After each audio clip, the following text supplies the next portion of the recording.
রাধে রাধে। ওম নমো ভগবতে বাসুদেবায়। ওম নমো ভগবতে বাসুদেবায়। ওম নমো ভগবতে বাসুদেবায়। শ্রীমদ্ ভাগবত চতুর্থ স্কন্ধ পুষণম দ্বিতীয় অধ্যায়। শিবের প্রতি দক্ষের অভিশাপ। শ্লোক 16। তস্মা উন্মাদনাতায় নষ্ট শৌচায় দুর্হৃদে দত্তাবত ময়া সাধ্যে চোদিতে পরমেষ্টিনা।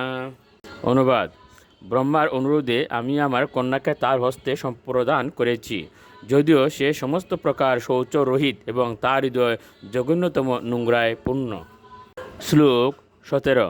মৈত্রেয় উবাচ বিনিন্দয়ে বংশ গিরিশম প্রতীপম অবস্থিতম দক্ষ অতাপ উপস্পৃশ্য ক্রুদ্ধ সপ্তম প্রচক্রমে।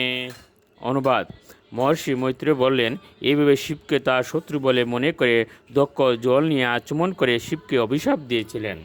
শ্লোক 18।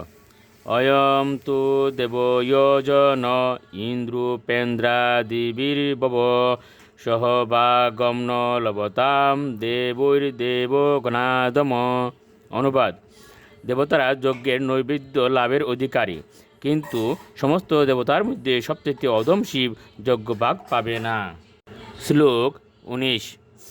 নিষিদ্ধ মানস সদস্য মুখ্যৈর দক্ষ গৃত্রায় বিসৃজ্য শাপম তস্মাৎ বিনিষ্ক্রম্য বিবৃদ্ধ মুনুর জগাম কৌরব্য নিজম নিকেতনম। অনুবাদ: মৈত্রেয় বললেন, হে বিদুর, যজ্ঞসভার সদস্যদের অনুরোধ সত্ত্বেও দক্ষ অত্যন্ত ক্রুদ্ধ হয়ে শিবকে অভিশাপ দিয়েছিলেন এবং তারপর সেই সভা ত্যাগ করে তার গৃহে ফিরে গিয়েছিলেন। শ্লোক 20। বিজ্ঞায় শাপম গিরিশানুগাগ্রনির নন্দীশ্বরুষকষায় দূষিত দক্ষায় শাপম বিসর্য দারুণম ইয়ে চান্ন মুদম তদ বাচ্যতাম দ্বিজা। অনুবাদ: শিবকে অভিশাপ দেওয়া হয়েছে জানতে পেরে শিবের প্রধান পার্শ্বদের অন্যতম নন্দীশ্বর অত্যন্ত ক্রুদ্ধ হন। ক্রোধে তার চক্ষু আরক্তিম হয়ে ওঠে এবং দক্ষ ও সেখানে উপস্থিত যে সমস্ত ব্রাহ্মণেরা দক্ষের কর্কশ বাক্যে শিবকে অভিশাপ দেওয়া সহ্য করেছিলেন, তিনি তাদের সকলকেই অভিশাপ দিতে মনস্থ করেন। রাধে রাধে।